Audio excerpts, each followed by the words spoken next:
appreciate that you would. I have no issues with him. Glad he let me have it in that way.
No, you're right, you're right.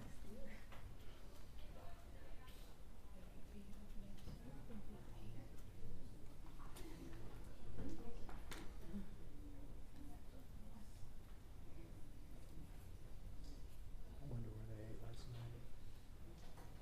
Anybody ask? I didn't ask. Getting hotter.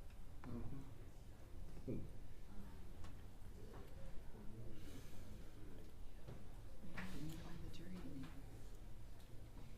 Or did they start back?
All right, ladies and gentlemen, welcome back into our somewhat of a sauna here. We apologize, but our air conditioning seems to be malfunctioning right now. We want to also make sure you all understand, sometimes it can be a little difficult after lunch, after we've eaten, to sit in here, especially when it's warm. So if you need a break, if you need water or anything of that sort, please let us know so that you can all can be attentive as we go through this process. We left off with the defense opening statements. Mr. Stengel, are you ready to proceed, sir? I am, Your Honor. Thank you.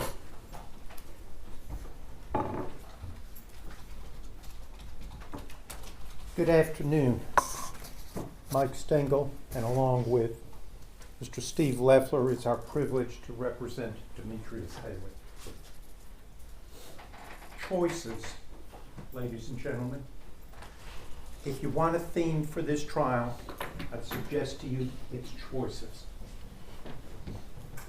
Demetrius Haley chose to become a Memphis police officer. He entered the MPD Training Academy in August 2020 at the height of COVID, graduating in January of 2021. From there, like all graduates, he rode in a two-man car with what they call a field training officer, a senior officer who helps new graduates bridge the gap between the classroom and enforcing the law on the streets of Memphis. He successfully completed that field training program, became a patrolman, and in October of 2022, he was assigned to the Scorpion team. Scorpion Team 1. Scorpion was different, ladies and gentlemen. As Mr. Hagerman said, they didn't have a precinct to patrol. They dressed differently. The Scorpion unit was a street crime abatement team created by the police department's command staff. And it was their job to go, they were assigned not a precinct, not a regular area to patrol, but based upon crime data that the command staff reviewed, they would send each Scorpion team, there were 3 different teams, to a particular area for a few weeks at a time. The highest crime, most dangerous areas of Memphis. And they were to saturate the area. Now they looked different and they dressed different, they had different cars. They were undercover cars. You've seen some of the video. Those 2 Dodge Chargers were Scorpion team cars. They were undercover. Unlike regular Memphis patrol cars, there was no in-car video on these undercover cars. They also had interior blue lights, not on top like patrol cars. They dressed differently. They were in all black. They wore sweatshirts, hoodies, black pants. They had tactical vests, police written on them, all in reflective. But they also wore masks, what I call watch caps. They had different radios. They had their own radio channel that was encrypted. Only the Scorpion team members could hear the radio traffic, unless, of course, they switched to the precinct channel or switched over to reach the dispatcher. And their job, designed by the command staff, was to go and saturate these high crime areas and make traffic stops. The law is very clear, and these officers were trained at the academy, that the United States Supreme Court has said, as long as you see a traffic violation, it is okay to make a traffic stop, even if you have an ulterior motive.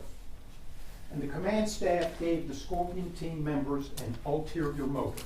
They needed a traffic stop. They needed a traffic violation to make a valid stop. But they weren't making the stop to write a ticket. They were looking for people with warrants. They were looking for guns. They were looking for gun switches. And they were looking for drugs. They were there to suppress crime.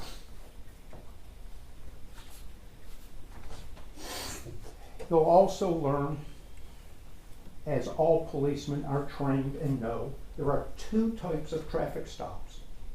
An unknown stop, which might be me being blue lighted and pulled over driving home from court today. Or a high risk stop. High risk stop may be stopping somebody who you know has just carjacked and shot somebody and is driving the carjacked car. There is no such thing as a low-level traffic stop because policing is dangerous. You never know what you're going to encounter. If I'm an unknown traffic stop getting pulled over, I may have a gun waiting for the officer to approach. So it's either unknown or high risk. January 7th, 2023. About 8:20 p.m. at an intersection on Riverdale near Quince Road. You'll learn these streets over the next week to 2 weeks. Just north of I-385, Emmett Martin, a member of Scorpion Team 1, gets on the radio and says he's got a speeding blue Nissan Sentra that's just blown a light. He's going to pull it over. Demetrius Haley, on duty with him on Scorpion Team 1, is right in the area and acknowledges he'll assist with the traffic stop. Another Scorpion Team member, whose name you've heard, Preston Hemphill, is also right there. He acknowledges he'll assist with the traffic stop. Driving down Riverdale, which has a 45-mile-an-hour speed limit, Martin turns on his blue lights, turns on his siren, and the blue Nissan Sentra chooses not to pull over. When choosing not to pull over, he chooses to commit at least 2 more traffic violations you'll hear of.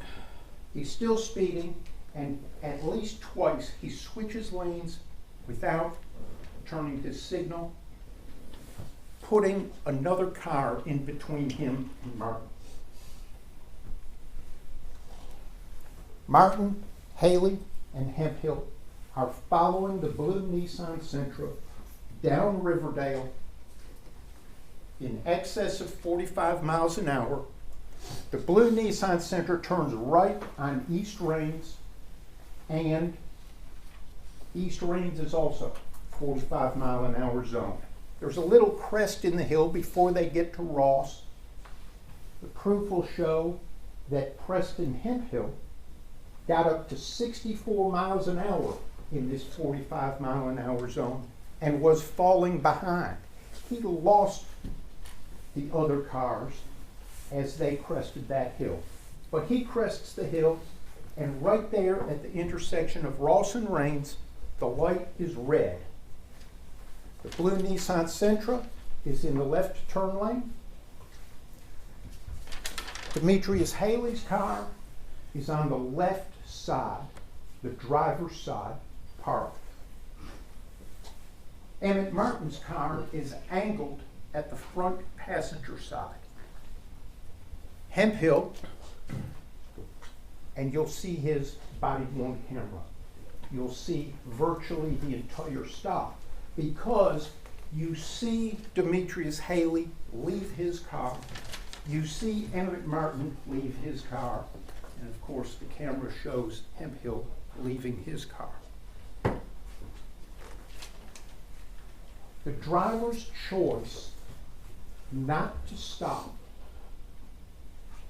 and you'll hear that it was obvious that the driver was avoiding pulling over when blue lighted with the siren. Martin announced on the radio that in police talk, the driver was getting little on him, disappearing, running, fleeing by car. That in and of itself, according to the officer's training and procedures, changes what would have been a routine unknown traffic stop to elevate the risk somewhat. Makes sense. People pull over for lights and sirens. When the Nissan Sentra stopped right by the cars that he had been driving away from, that again increased all of the officers' awareness and concern because it was unusual behavior. Very unusual. Consistent with his training, Demetrius Haley got out of his car and used, as he was trained, what they call verbal judo. He loudly and profanely, you'll hear it, ordered the driver out of the car. The driver chose not to get out of the car.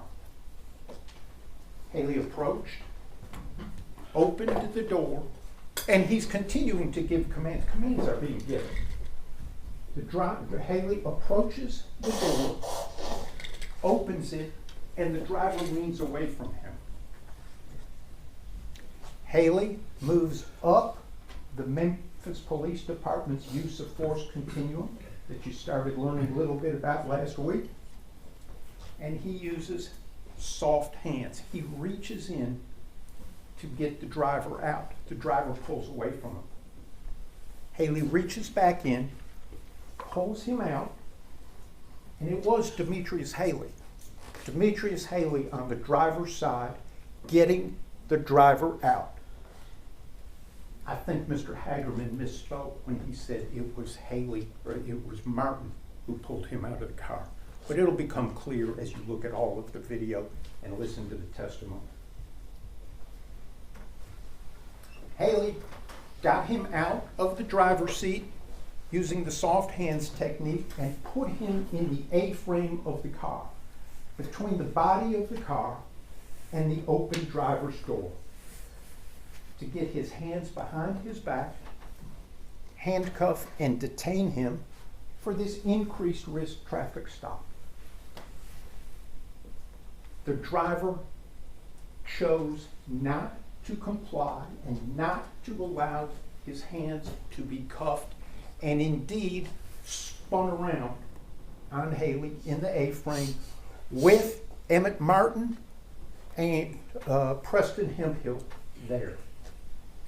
At that moment, once the driver has chosen that, Emmett Martin announces, "Let go my gun." Now the danger and risk has dramatically increased. All officers are trained to keep track of your gun. Never let a suspect get your gun.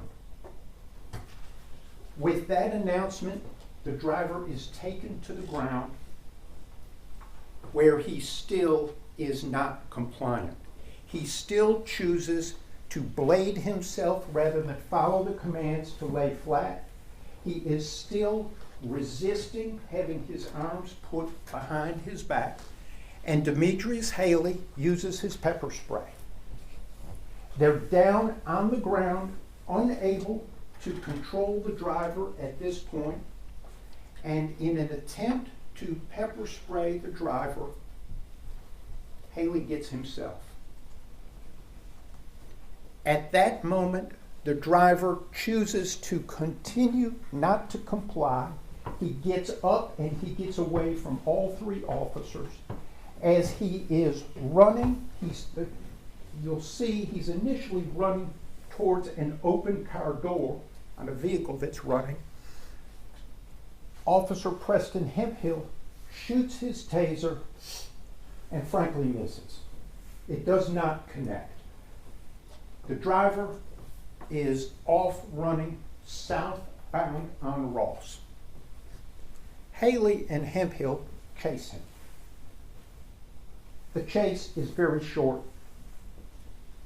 a couple hundred yards at the most, before Hemphill falls behind. The driver's frankly faster than Hemphill. Haley is overcome by the pepper spray. You'll learn and see, the proof will show how debilitating pepper spray is. Hemphill tells dispatch, "We've got one running. Let everybody know to be on the lookout." Gives a general description of the guy and says he's been pepper sprayed and tased. Haley is virtually blind from the pepper spray. As he and Hemphill are getting back to the cars, half a block or so away, Haley is stopped and needs Hemphill's help to cross the street. He's virtually blind. For the next 7.5 minutes, Haley, with Hemphill's help, is at Ross and Rains with the police cars, literally trying to pry his eyes open, to have water dumped on him to try and flush out the pepper spray. Proof will also show that there's no real remedy for pepper spray. It's trying to flush your eyes with water, it's getting air at it, and time. 7.5 minutes, Hemphill is repeatedly dumping water on Haley's face and eyes as he's trying to recover. During those 7.5 minutes, they're still hearing the police radio and dispatch. And Haley learns that other Scorpion officers, a two-man car first, driven by Mills with Bean in the passenger seat, see the suspect at Ross and Castlegate, and he's taken off on them, and they are running after him on foot. So Haley learns through the radio that the suspect has run again, a third flight. And also, while he is still trying to recover at Ross and Rains, it comes over the radio from Justin Smith that they've caught the suspect. They need more cars because he's fighting.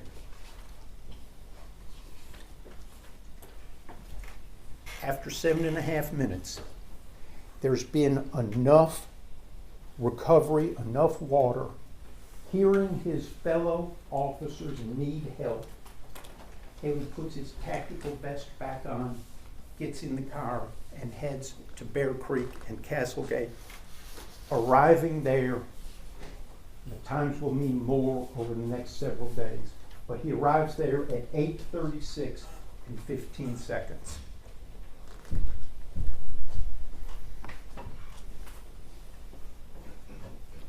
When he arrives,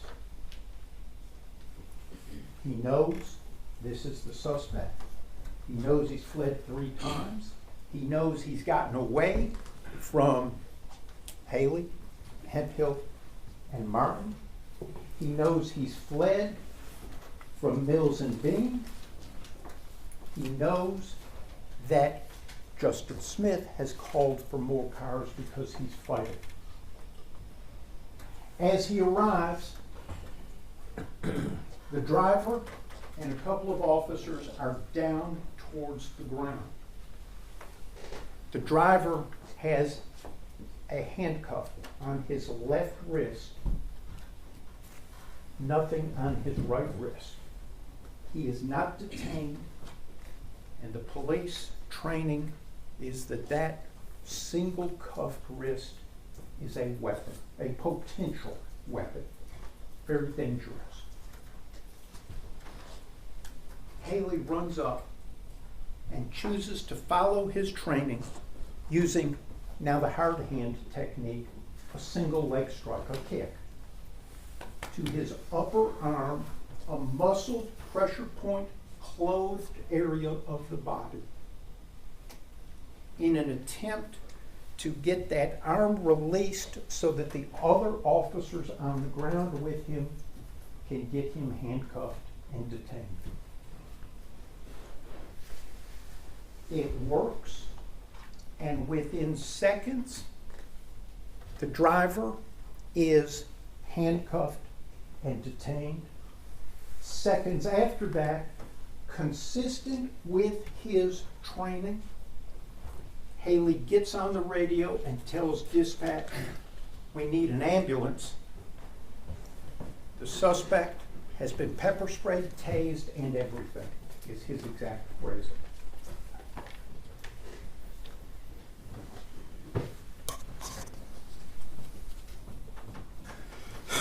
You're going to hear medical proof. You'll hear from the medical examiner and at least one forensic pathologist. The proof's going to be virtually identical. Cause of death goes back to blunt force trauma to the head, which led to a stroke or strokes, which led to cardiac arrest, and over the next 3 days, organ failure and death of the driver at St. Francis Hospital. All of the force and all of the trauma is on video, and you're going to see it. You have to piece a little bit together because some parts are on different officers' body-worn cameras and some on the Skycop cameras. But they all have a timestamp on them, and the body-worn cameras all have a camera number that I call an axon number It's an Axon camera system, AXON, and then a lengthy number. So you'll know whose body-worn camera you're watching at the time you're watching. At Ross and Rains, Demetrius Haley used soft hands in this high-risk traffic stop to get him out of the car. He used pepper spray and helped to take him to the ground after Martin announced, "Let go my gun." The driver took off and ran. Hemphill used or attempted to use his taser there at Ross and Rains. At Castlegate and Bear Creek, you'll see that the driver was tackled. I believe it was Officer Bean that was the first one to reach him and tackle him. Bean and Smith were the first two there. Mills was the third one there. Mills used pepper spray 3 times and the asp baton on the same right arm. Martin, you've seen once, kicked him twice in the head and punched him 5 times in the head and face. All before Demetrius Haley arrived.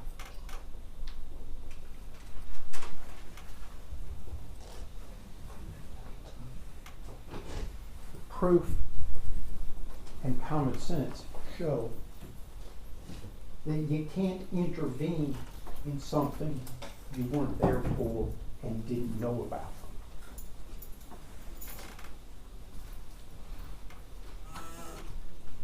Demetrius Haley had a duty to render aid, and he did once the suspect was detained. He virtually immediately called for an ambulance. While this is going on, back at Ross and Rains, Hemphill is still with the cars. And of course, he has notified the dispatch that medical response is needed because of the use of pepper spray and a taser. Again, that's Memphis Police Department protocol procedure. Immediately after Demetrius Haley left Ross and Rains, I say immediately, virtually immediately, within a minute or so, the fire department arrived at Ross and Rains in response to dispatch's request because of Hemphill's call. It was engine 55 and there were 2 EMTs, emergency medical technicians, riding on it. Robert Long and Jamichael Sandridge. They got out with their bags and they approached Hemphill there at Ross and Rains. And while they were there, they learned that they were called out not to treat an officer who had been pepper sprayed, but to treat the suspect who had been pepper sprayed, been tased, had been fighting with the officers, and had fled, and was at a different location several blocks away. They also learned that the suspect would not be brought back to Ross and Rains for treatment, but they were to go down Ross to Castlegate. They did. Once they got to Ross and Castlegate, and you'll learn Bear Creek is a small cove cul-de-sac a block up from Ross, a block up Castlegate from Ross. There were so many police cars at that intersection and along Castlegate that the fire engine couldn't get up there. So Long and Sandridge got off, they took their blue trauma bag, walked up. They were directed to the suspect who was handcuffed and seated up against one of those two undercover cars you saw. And they also overheard officers saying at the scene of Castlegate and Bear Creek that they believed that the suspect was on something. While those EMTs were there, they, along with law enforcement, got the suspect's wallet out and learned that his name was Mr. Tyre Nichols. He was nothing to Demetrius Haley or any other Memphis police officer other than the driver of that blue Nissan Sentra until that point.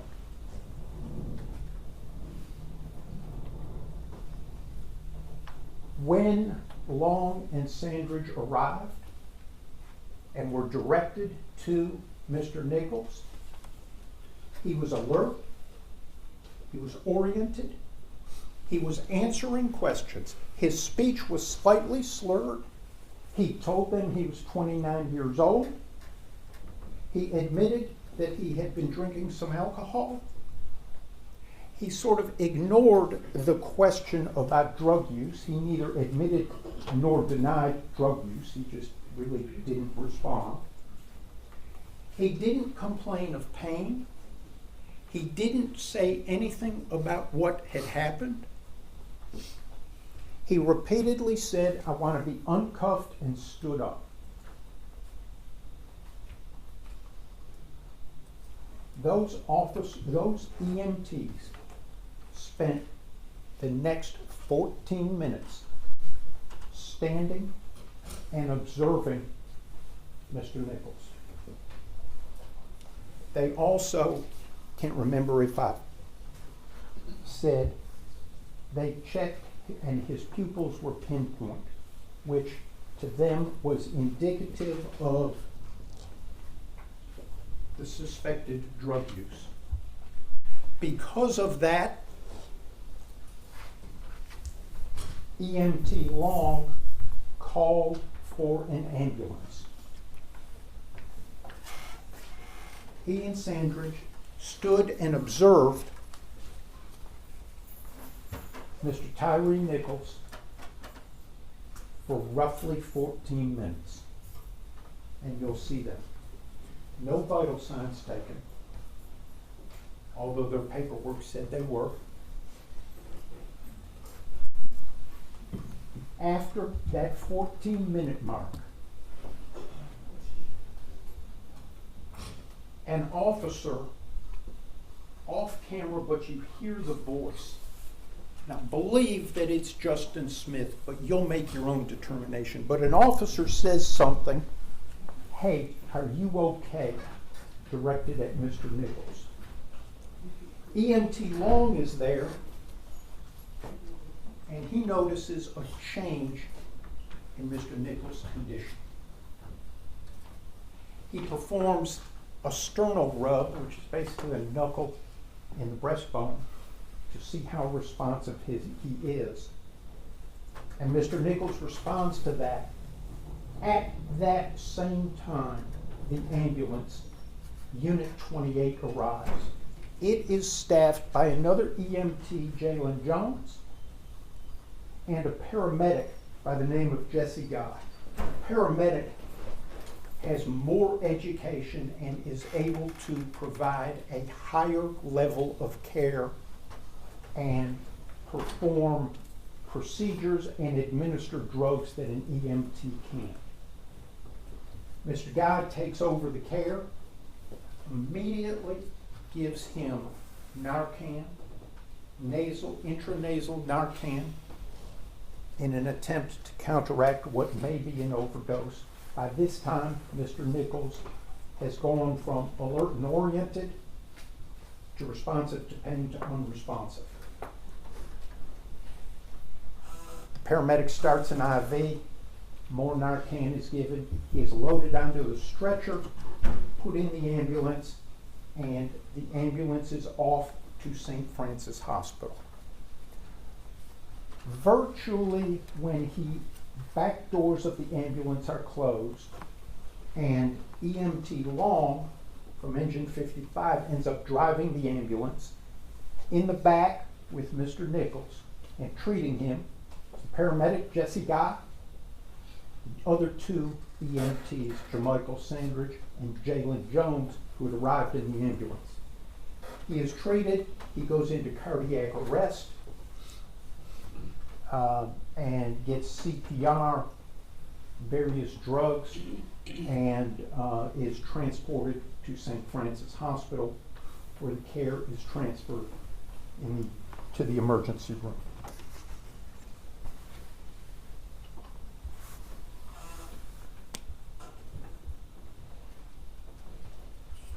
Ladies and gentlemen, the facts here are tragic and a tragedy.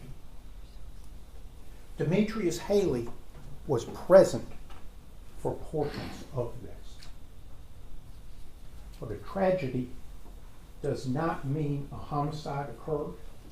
And Demetrius Haley's presence during portions of this tragedy does not mean he engaged in criminal conduct. The proof is going to show that Demetrius Haley chose to engage in policing, which can get ugly and dangerous and dirty.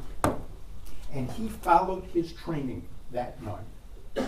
The state has brought murder, kidnapping, assault, oppression, and misconduct charges against Demetrius Haley. I'm not going to spend time on the elements, but I want to talk very, very briefly about the state's burden. We all know it's beyond a reasonable doubt. That is the highest burden in our legal system. It's not an insurmountable burden, but it is the highest burden. It is such a high burden that it is higher than the burden the state would have to meet if this was a case where it was trying to take custody of a child from his or her parent. That's how high beyond a reasonable doubt is. Demetrius, the state will not be able to prove the elements of this murder, kidnapping, assault, oppression, or misconduct charges beyond a reasonable doubt against Demetrius Haley. He thanks you for the time you've already given and for your paying attention to the proof. Listen to the proof. Learn these intersections in Memphis. Look at the times on the videos. Look at who did what and who was where, and hold the state to this high, high burden of beyond a reasonable doubt. Thank you for your time and attention.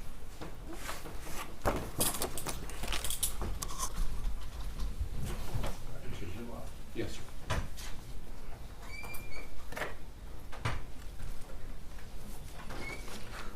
I happen to know we have a second grade teacher in amongst us. So when the kids come back from lunch and you stick them in a hot classroom, what happens? There you go.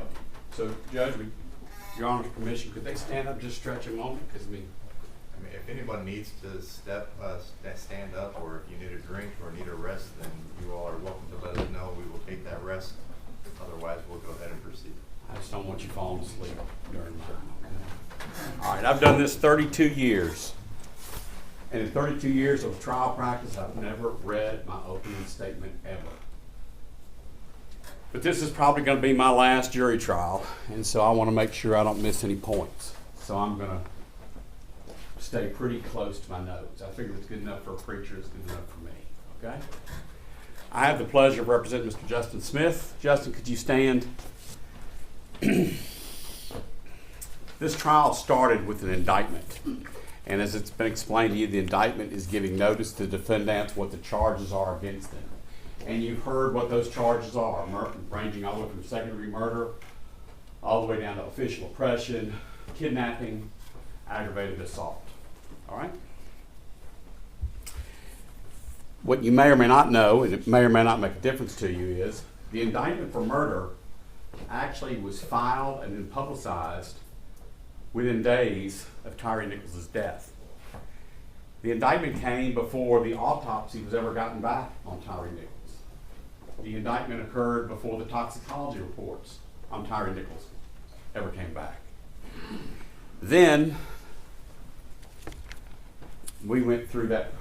As criminal defendants, you didn't go through the process of the indictment, turning yourself in, et cetera, and then we just go on the process of discovery. So there's a lot of things that we know in our files that you don't know yet because the state has to give us what's called discovery. Okay, and so from that discovery is what we piece together our defense, and it's what the district attorney uses to prosecute. Now, Mr. Hagerman said a very common theme that we heard in Memphis a lot for the last over 2 years: justice for Tyre. Justice for Tyre. Tyre died, which, by the way, is a tragedy. It's a tragedy whenever anything that God created dies before its time. It's tragedy. Everyone was screaming and yelling, justice for Tyre. And these indictments came down targeting 5 police officers. And about the only thing they had in common were they were on the Scorpion team and that they were at Bear Creek and Castlegate that night.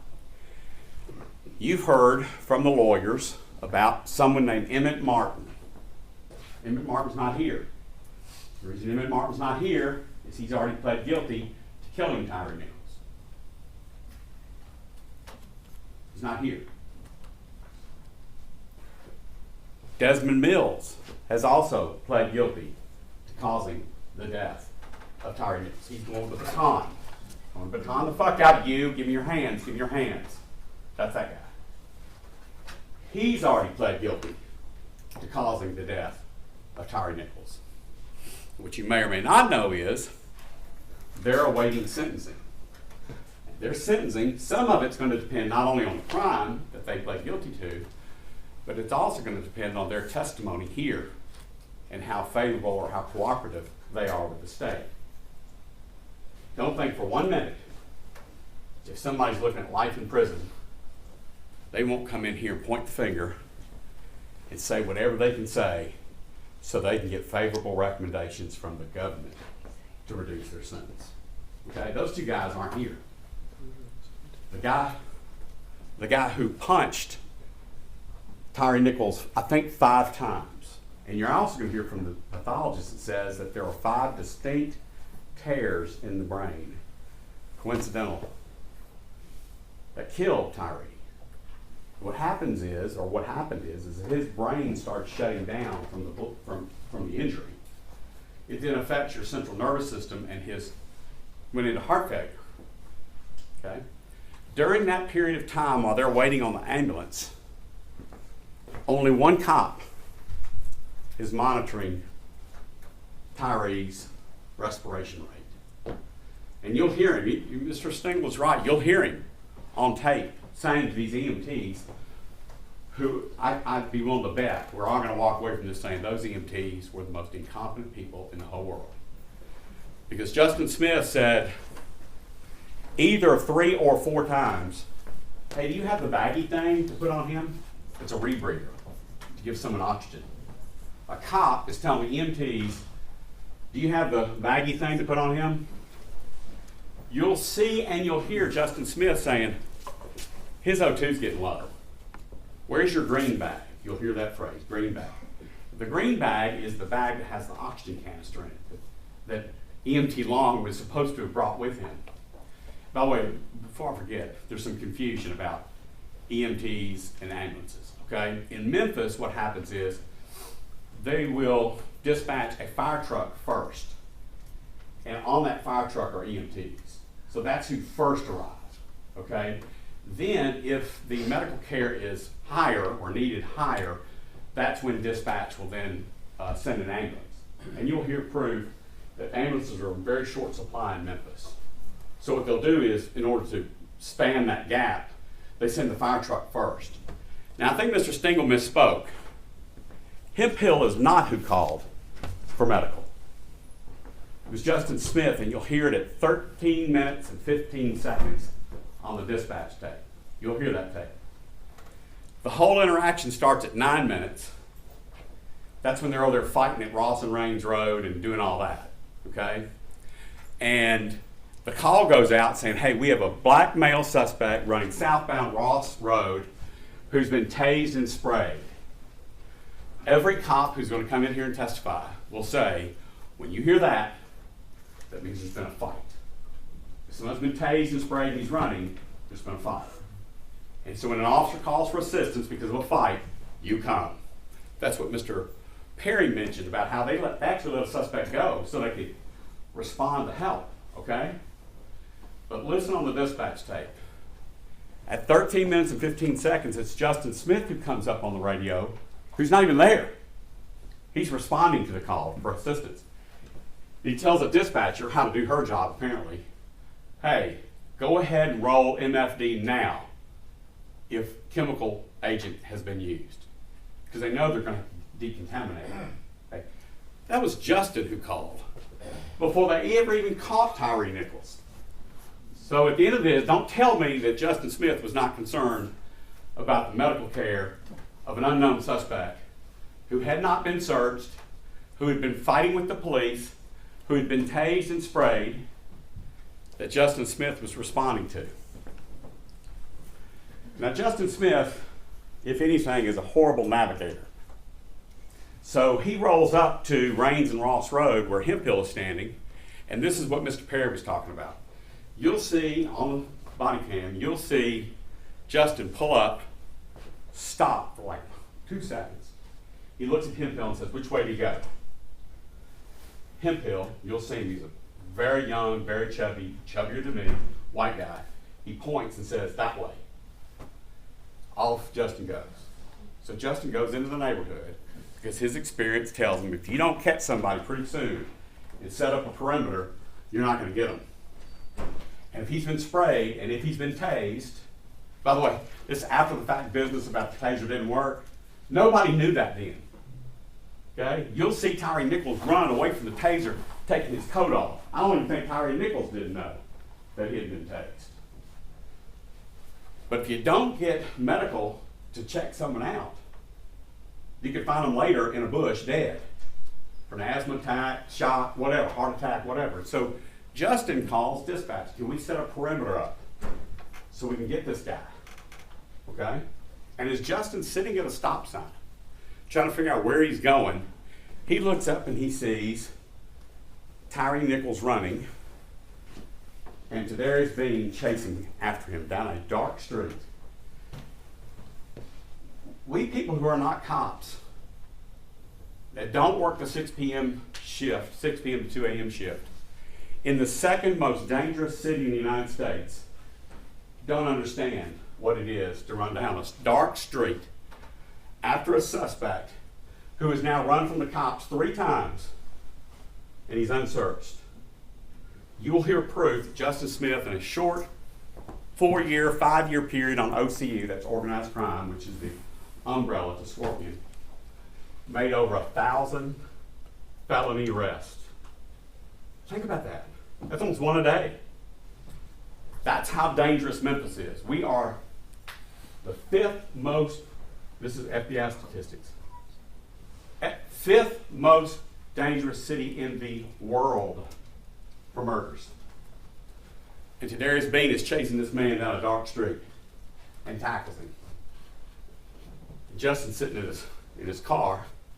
He sees this happen. So Justin makes the choice. We hear about choices. Justin makes the choice to get out of his car and help Tadarius get this guy in handcuffs. Okay? Now, I may or may not misquote Justin. If so, please forgive me. The tapes will be my guardrails, okay? But the first thing Justin and Tadarius say is, bro, give me your hands. Give me your fucking hands.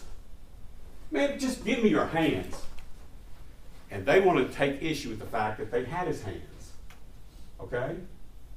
But I want to tell you something, and every cop that's going to testify will tell you that as old as I am, if a cop grabs my hands and I don't release my arms, It'll take 3 cops or more to get those arms behind my back. So as they're screaming, give me your hands, and they've got their hands on him, that's like, give me your hands, so I can put them behind your back and handcuff them. Okay, that's what that means. They don't have to say, sir, could you please relax the deltoid muscle on your arm so that I can take your arm and put it behind your back and safely handcuff you? No, give me your hands. Tyre must have known what it meant because he wasn't giving those hands. Okay? Justin was able to get one handcuff on the left wrist of Tyre Nichols. You'll see this in the video, okay? So imagine that handcuff. By the way, these are the actual handcuffs that were used to arrest Tyre Nichols. Now imagine this on my left wrist. This has not been clasped onto the right hand yet. Those serrated teeth right there, I flicked that one time, that's it. The Memphis Police Department trains their officers that if a suspect gets the cuffed hand away, you can use lethal force on them, shoot them. Now that's what they train. Now while this is going on, Mills, and as Mr. Hagerman correctly stated, it's kind of a theme of this case, Mills came up and sprayed everybody in the group. He sprayed Nichols, he sprayed Bean, he sprayed Smith with very powerful what's called OC spray. It's pepper spray. Much more powerful than what you buy at Dick's or Academy Sports, okay? And you'll see training videos on that. One shot, one squirt in the eye will shut you down. You're not going to see, you're not going to breathe, and remember you're on a dark street with one handcuff. Justin wears glasses, as you can see. His glasses were knocked off in the fight. He's got pepper spray, he's breathed it in. And people want to take issue with what Tadarius and Justin were doing. Guess what Emmett Martin did, the one who pled guilty to killing him? Guess what Desmond Mills did, the one who pled guilty to killing him, when he sprayed it? Those two walked off and took a 1.5-minute break to get their breath back. And you'll see all this on video. You got Mills over there breathing, snotting, spitting. You got Martin who's like this big. Whoo, whoo, can't breathe. Not Tadarius and Justin. They still got their hands on him, on Nichols, trying to get him. And you'll see him bent over at 90 degrees. By the way, the white tennis shoes are Justin. Justin had blown his knee out the night before on another chase where he caught somebody. He wasn't even supposed to be at work. You'll hear from his wife. His wife told him not to go to work. He's been over. He also has they call it, someone's been calling it tactical vest, but it's a bulletproof vest, okay? Justin's bulletproof vest has 2 reflective strips along the rib cage. So it's real easy to keep an eye on Justin during this whole altercation. Tadarius, about the same, a little bit bigger than Justin, he has a black hoodie on, so he looks like a cone head as he's wrestling with Tyre Nichols. These cops arrest violent felons every night. And every cop who will come in here and testify will tell you that Tyre Nichols was the most difficult arrest they've ever made. He had superhuman strength. And I'll bet you right now you're asking the same question that everybody in the world was asking. Why did Tyre Nichols run from that first traffic stop with Emmett Martin, Demetrius Haley, and Hemphill? Why did he run? It's a traffic stop. Traffic stops happen in Memphis all the time. Why did he spin on Haley in the A-frame of the car? By the way, if he's got a weapon on him, that's it. Why did he spin on Haley? When Haley and them, these big men, put him on the ground and he got up and ran away, why did he run away from that car? Why did he abandon his car? He's looking at a reckless driving charge. Whoop-de-doo in Memphis. I mean, you get a gold star in Memphis for that. Why did he run? Then you're going to see him just down the street on another Skycop camera. Not the one at Bear Creek Casket, but another one. And you will see Tyre Nichols, the TBI agent, will come in here and testify that that's Tyre. Tyre's hiding behind a Toyota 4Runner. and he's peeking out from around the front of that Toyota as the Scorpion car comes through looking for him. When that Scorpion car goes by, Tyre comes out the other side of the woods, makes sure it's gone on down there. He turns around and starts walking this way. Sure enough, 2 minutes later, Mills, who's not here, and Tadarius find Nichols walking nonchalantly through the front yard, somebody else's house. Tadarius says, "Hey!" Boom, off he goes. And that's that chase we're talking about, down a dark street. Tadarius caught him. Okay? Now, do you remember much was made about the definitions of second-degree murder? Unlawful, knowing, or intentional. And remember this phrase, reasonably certain. So, not reasonably expected, reasonably certain. When you hear about Justin Smith, and when you hear about Tadarius Bean doing what they did that night, there's no way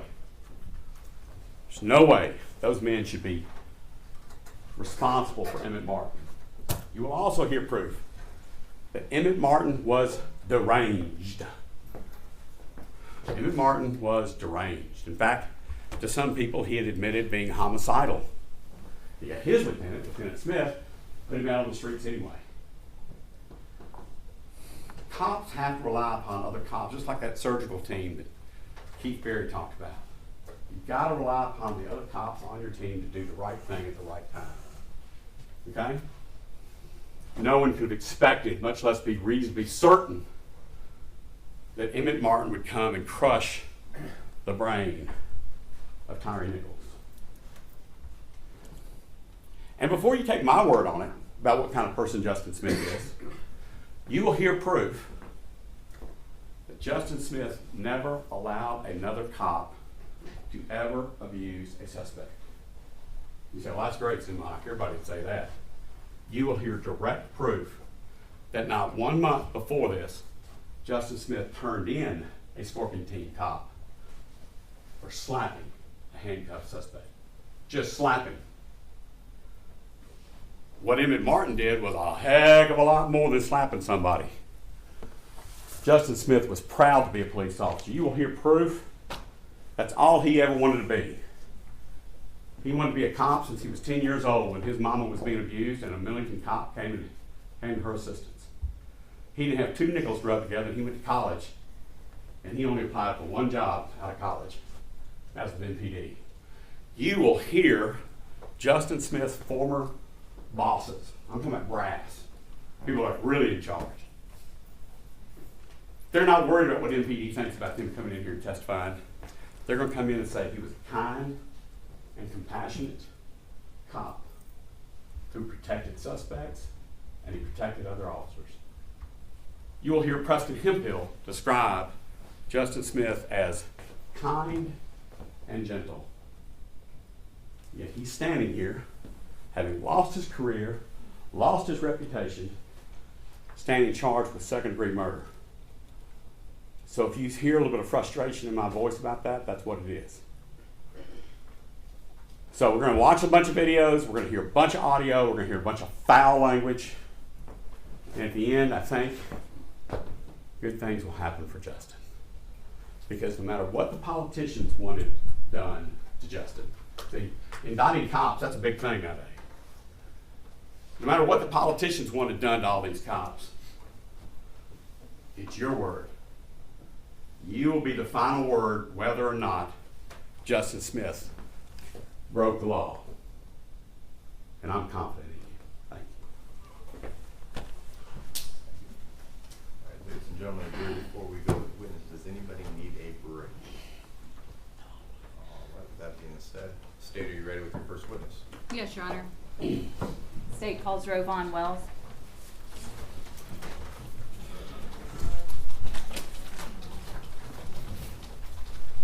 Come on, Wells.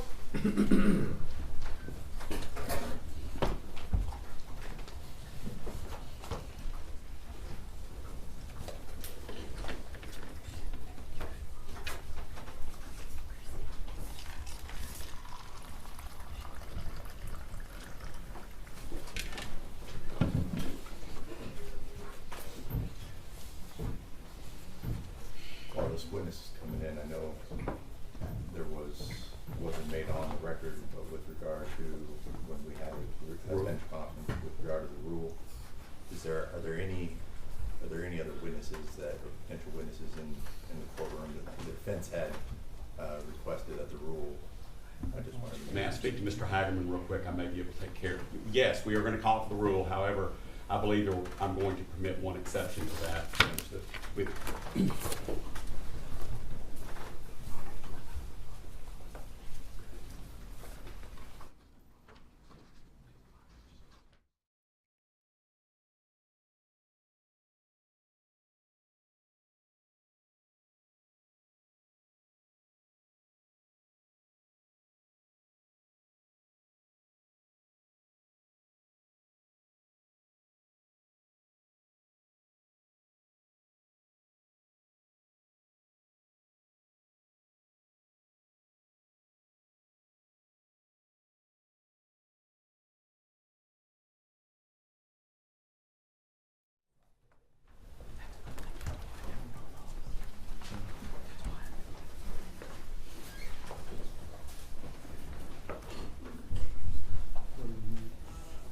ready? Your Honor, we may need just a 2-minute recess. Ma'am, you can just have a seat right there on that. There's room on that front row. Your Honor, I'll shorten that to a.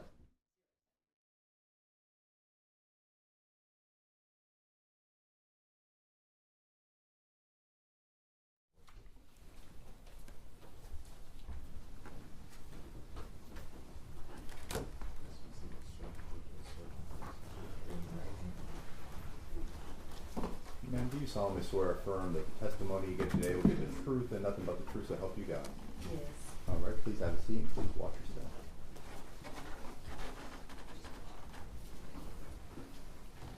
All right, you can proceed. Thank you, Judge. Good afternoon, Ms. Wells. Good afternoon. Will you introduce yourself to the ladies and gentlemen of the jury, please? Hello, my name is Robon Wells. I'm the mother of Tyre Nichols. Ms. Wells, will you spell your first and last name for the court reporter and for the jury, please? My first name is R-O-W, V is in Victor, A-U-G-H-N is in Nancy, last name Wells, W-E-L-L-S. Thank you, Ms. Wells. You mentioned you were the mother of Tyre Nichols. Yes, Tell the jury, are you married? yes. Who is your husband? Rodney Wells. And how long have you and Mr. Rodney been married? It'll be 13 years in November. You mentioned Tyre was your son. Do you have other children? Yes. Can you tell the jury about your other children, their names? Kiana Dixon is my oldest daughter. Michael Contreras is my oldest son. Lindsay Dupree is my middle son, and Tyre is my baby. Ms. Wells, are you a native Memphian? No. Can you tell the jury when you moved to Memphis? I moved to Memphis in 2008, March of 2008. And I want to draw your attention back to the time of January 2023. At that time, where were you living in Memphis? At 6743 Castlegate Lane. And who lived with you at 6743 Castlegate? My husband and my son Tyre. Where were you employed back at that time in January 2023? First Horizon Bank. Was Mr. Rodney Wells employed at that time? Yes. And where did he work? At FedEx. Was Tyre Nichols employed at that time? Yes. Where did he work? At FedEx. Did your husband and son work together at FedEx? Yes. I want to draw your attention specifically to the date of January 7th, 2023, a Saturday. Tell the jury what you remember about how that day started and specifically your interactions with Tyre that morning. Well, when I woke up that morning, Tyre wasn't at home. He came in about 11:30 that morning. There was a co-worker that was teaching Ty how to drive the forklift. So Tyre would go in on Saturdays and they would, he would teach him how to do the forklift. Tyre, like I said, he came in about 11:30. We spoke briefly. He went and laid down. He got up about 2 o'clock or something like that. He took a shower, messed around the house, and about 3:30, he was on his way out the door. And as he was on his way out, did you have a conversation with him before he left? Yes, I was actually in the kitchen. I had just was taking out some food for dinner that night. He asked me what I was cooking. And he said, Mama, are you getting ready? Are you cooking some chicken? And I said, yes. And he said, well, how are you going to make it? And I said, well, I think I'm going to do sesame chicken today. And he just kind of rubbed his stomach. Okay. So about 3:30, he was on his way out the door. He hugged me and said, I'll see you later. Did he enjoy your sesame chicken? No, he never made it home to enjoy my sesame chicken. Tell the jury what's the next thing you heard about Tyre that day. Well, about 8:30, I say about 8:30-ish, 8:45, somewhere up in there, we got a knock at the door. My husband and I, we were getting ready to watch a basketball game. I was complaining about my stomach hurting earlier. So he decided to come in the room with me and watch the game. And we were just going to lay across the bed and watch the game. We got a knock at the door. Bang, bang, bang, Memphis police. My husband went to the door.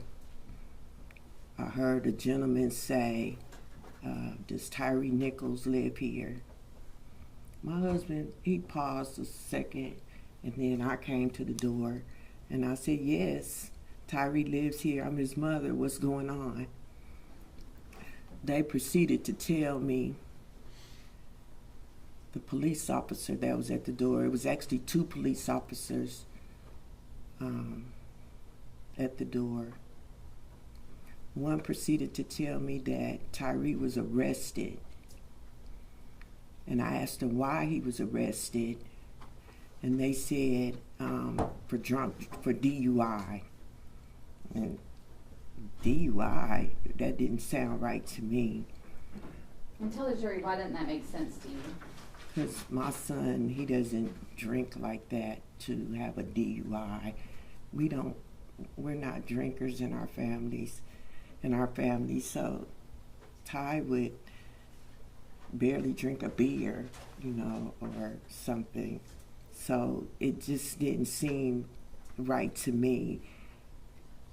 They proceeded to ask me, was he on drugs? Did he do any type of drugs?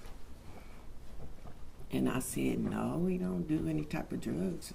Smoke a little marijuana. And I said, why? They said because he had all this wild strength and all this strength and everything, and they had to end up pepper spraying him and tasing him. And that still didn't sound right to me. And I made a statement.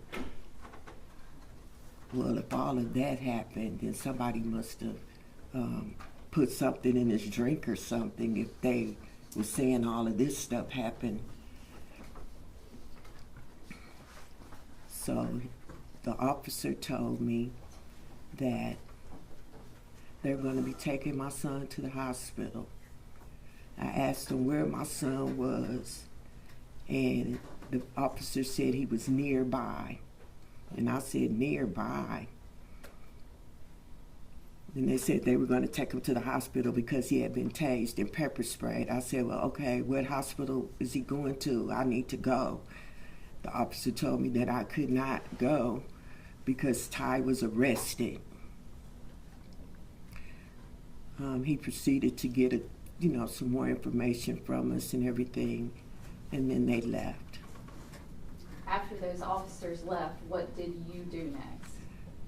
After the officers left, I started kind of pacing the floor a little bit. I got my phone and I started trying to call my son.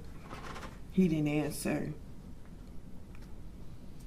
I told my husband, come on, let's go. Let's go find Ty.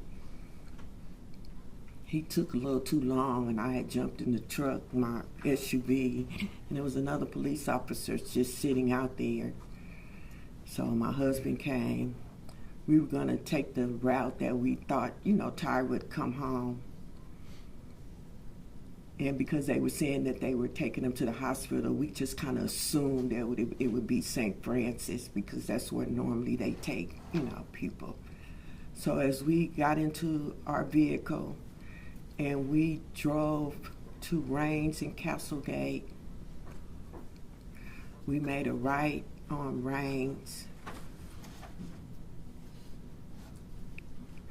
No, we made a right on Ross. I'm sorry. We made a right on Ross. We got down to Rains and Ross, and that's when we noticed Ty's car. Now, that intersection at Ross and Rains where you see Ty's car, how far is that from your house, Ms. Wells? Probably a half a mile. When you saw Ty's car there, what did you do? We immediately pulled over, and I got out the car and I started speaking to the officer that was there. The officer asked me again. It was a different officer. He asked me again, was my son on any type of drugs or anything, because he just had all this strength and all this Hulk Hogan strength and everything, and they had to do all these things to him in order for them to arrest him. And I kept trying to find out why they were arresting him in the first place. And did that officer you were speaking with at Ross and Rains answer that question for you? No, I don't recall. He just said my son was pulled over for a DUI and he ran from the police. I think that's what he said. I can't remember if he said. Did you come into contact with any other officers at that scene, or just one? There was another officer there. They were gathering up the tape. He spoke to me, the officer did, and he handed me his card. After that, we left and went back to the house. At that point, what is your plan? Are you waiting to hear more, or what were you doing during that time? Well, when I got back home, I called my daughter, because I was actually on the phone with my daughter prior to the police coming to the door. And I called to let her know, Ty's been arrested. And she said, what? And after I explained to her what was told to me, we were both kind of baffled about it. And I said, well, there's nothing I can do tonight, I don't even know where he is. I'll just figure it out tomorrow and I'll let you guys know what's going on. What is the next thing you heard about or from Ty? About 4 o'clock in the morning, I received a phone call from a doctor from St. Francis Hospital. The doctor asked me if I knew if my son was in the hospital. I said yes. I heard he got arrested and he was tased and pepper sprayed. The doctor said, no, ma'am, your son is sick. And I said, what do you mean he's sick? Yeah, I object to what the doctor said, other than some of the premise behind it, but she can't go into what his diagnostics are. Your Honor, may we approach?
Specifically what he said, did you become extremely concerned about Ty's condition? Yes, very concerned. And- Until to the point where I called my cousin and I said, get over here right now. We need to get to the hospital and go see Ty. And is that what you did? Yes. Who went to the hospital with you at that time? My cousin Tony, she came over to meet us, and my husband and I What hospital was Ty at? at St. Francis Hospital. And tell the jury what happened when you walked into St. Francis. As we were walking into St. Francis, there was another officer walking in. We were kind of going in the same direction, so I asked, you're working late tonight, huh? He said, yes. He said, I'm here to sit with a prisoner. And I said, well, is the prisoner's name Tyre Nichols? And he said, yes. And I said, well, that's my son. He said, oh, okay, well, follow me. So we all proceeded to walk to Ty's room. Ms. Wells, I know this is going to be difficult, but I want you to explain for the jury when you went in Ty's room, what you saw, what Tyre looked like, what you saw, what you felt, what happened in that moment. When I walked into the room and I saw my son, I immediately went over to him and I fell out on him because my son was beaten to a pulp. His head was the size of a watermelon. His nose was broken. His neck was split open from the swelling. He was bruised from head to toe. It was like they beat the shit out of him. That's what they did. They beat the shit out of my son and left him for dead. That's what they did. And Ms. Wells, were there other officers in that hospital room when you walked in? The doctor was there.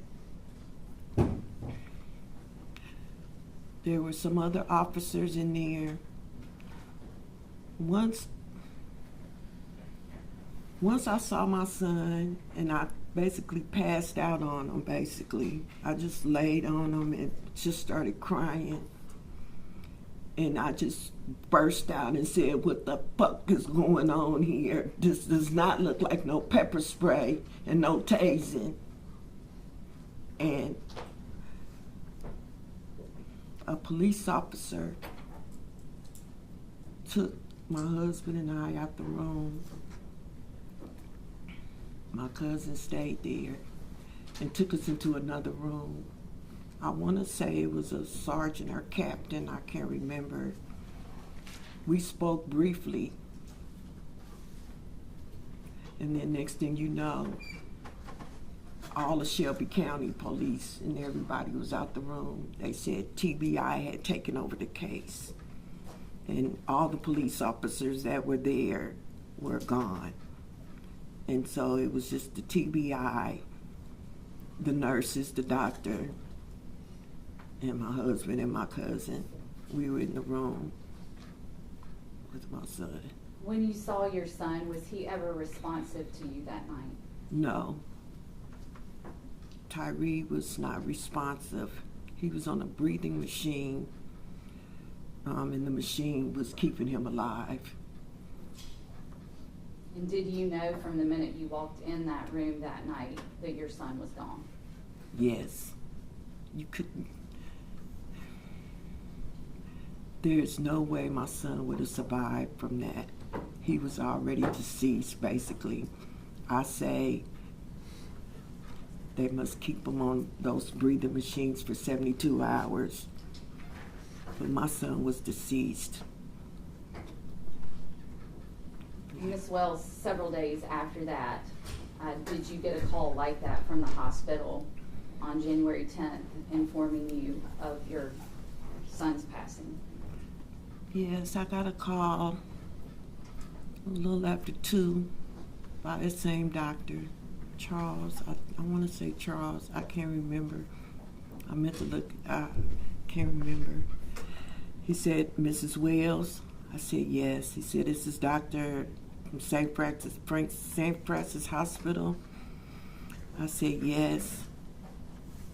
He said, I just called to tell you that I pronounced your son deceased at 1:41 p.m. And I just lost it. I dropped the phone and I lost it. I lost it. I lost it. I lost it. I lost it. Because the first thing I had to do is try to figure out how I'm going to tell his siblings that their little brother is deceased.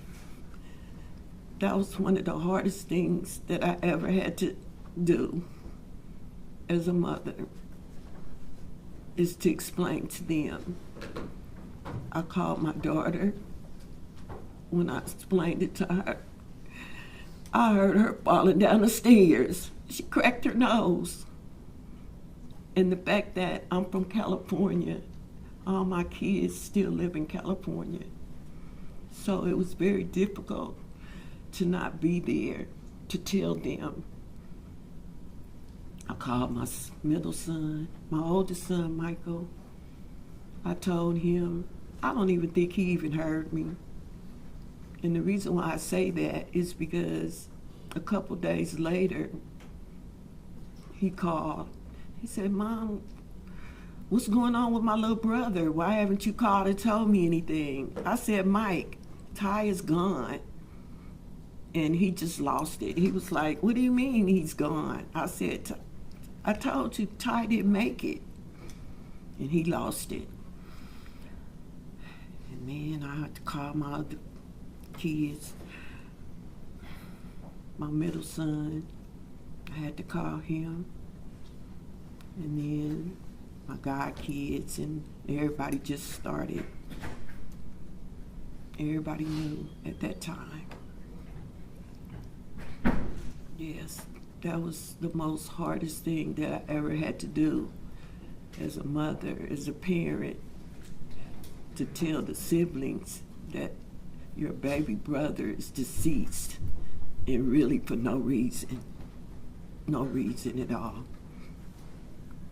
Ms. Wells, at the time that Ty passed, how old was he? Ty was 29. He was a 29-year-old young man still trying to find his way in life.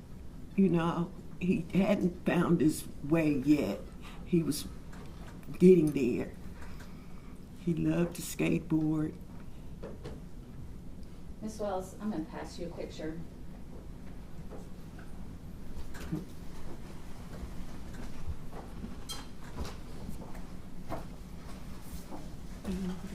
This is Can you tell the jury what you see in that photograph? my happy Tyree. And is that what Tyree looked like that day he left your house on the afternoon of January 7th, 2023? Yes. He didn't have on this suit, but yes. Your Honor, I would ask this be marked as Exhibit 2. All right, we will just go ahead and first enter the stipulation on the record for Exhibit 1, and then we will show the picture of Tyre Nichols as Exhibit 2.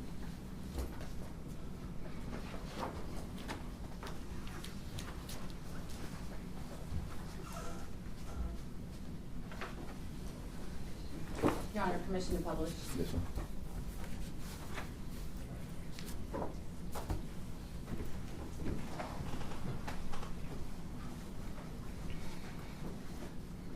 And Ms. Wells, looking up at the TV screen here in the courtroom, is that the photograph of Tyree? Yes. Is that what he looked like that afternoon when he left your home? Yes. Yes, that's what he looked like. And Ms. Wells, after this occurred, you had been told, you mentioned that the officers said that night that Tyree was nearby. Yes, nearby. Did you later find out that the events in this case happened at Castlegate and Bear Creek? It was later on.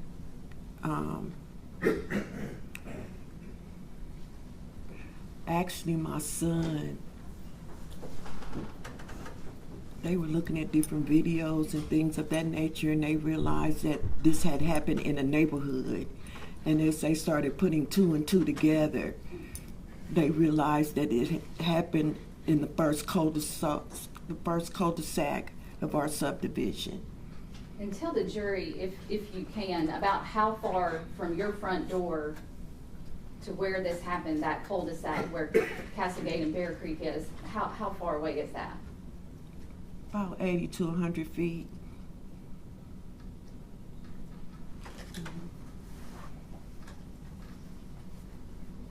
Ms. Wells, I'm going to pass you another photograph. Ms.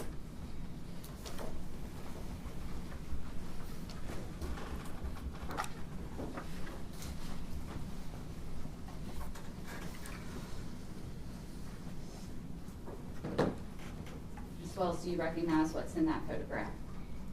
Yeah, I recognize And can you tell the jury what you see there? my son beaten to a pulp And where was that picture taken? at St. Francis Hospital. My husband actually took this picture. And is that what he looked like when you first saw him? Yes.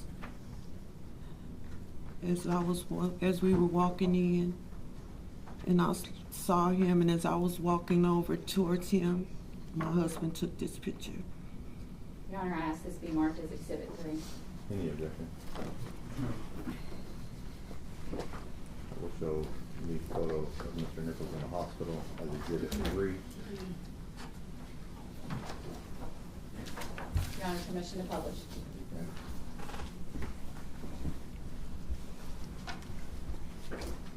Okay. Ms. Wells, looking at the TV in the courtroom, is that photograph you just looked at? Yes. And is that what your son looked like when you first saw him that night? Yes. Or the early morning hours of Early January morning. 8th? Yes. At some point after Ty passed, did you all have a memorial service for him? Yes, we did. And when and where was that, Ms. Wells?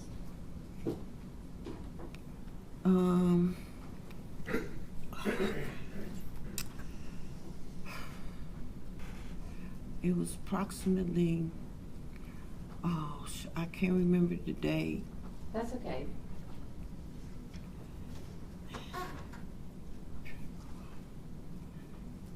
I'm drawing a blank on the funeral home, and I'm drawing a blank right now. That's okay. Did you have a service here in Memphis? I did. Ty actually had 2 services. And if one was here in Memphis, where was the other? Both of them were in Memphis. Okay. Yes. Just one moment, please. Yes, ma'am.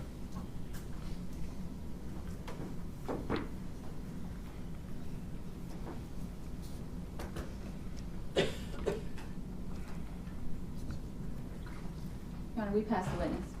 All right, Mr. Perry. No cross-exam, Your Honor. All right, Mr. Leffler. Thank you, Your Honor. As well as, my name is Steve Leffler. I'm going to ask you some questions. I'm going to refer to your son as Mr. Nichols. Thank I think he you. deserves that respect. Thank you. And so if I use Mr. Nichols, I'm talking about your son. Not only are you the mother of Mr. Nichols, you're also the administrator of his estate. Is that correct? Yes. And as the administrator, Your Honor, may we approach?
not need to stand up when the jury enters the room.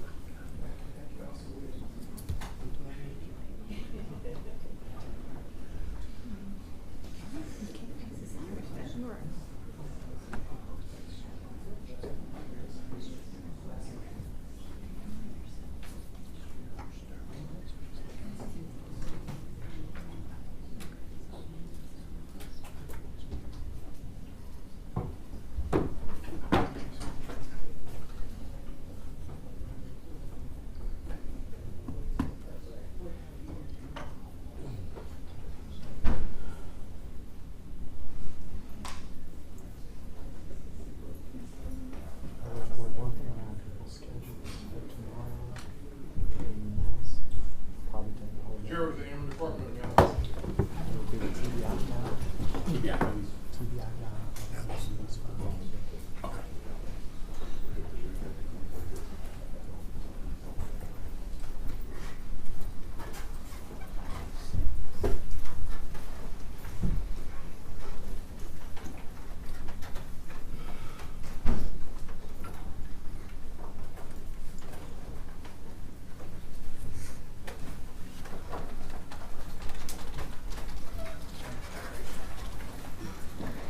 We had finished with Mr. Leffler and his cross-examination. Mr. Leffler. No further questions, John. All right, Mr. Zuma.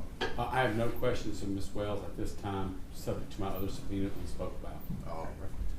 Ma'am, those are all the questions we have for you at this time. You can step down. You're welcome to stand in the forum if you'd like.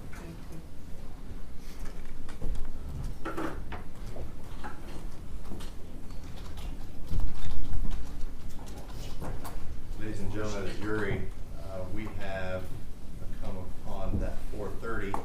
Our next witness may be a little lengthy, so rather than keeping you all here much later, we are going to go ahead and break earlier. We will anticipate starting much earlier for you all tomorrow morning. So I'm just going to go ahead and ask you all to get a good night's rest, be ready. As you can see, it can be a little bit warm in here. We are hoping to have them work on the air conditioner this evening, but please dress accordingly just in case we are back in this temperature. But we will go ahead and excuse you all for the night, and we will take care of some other matters.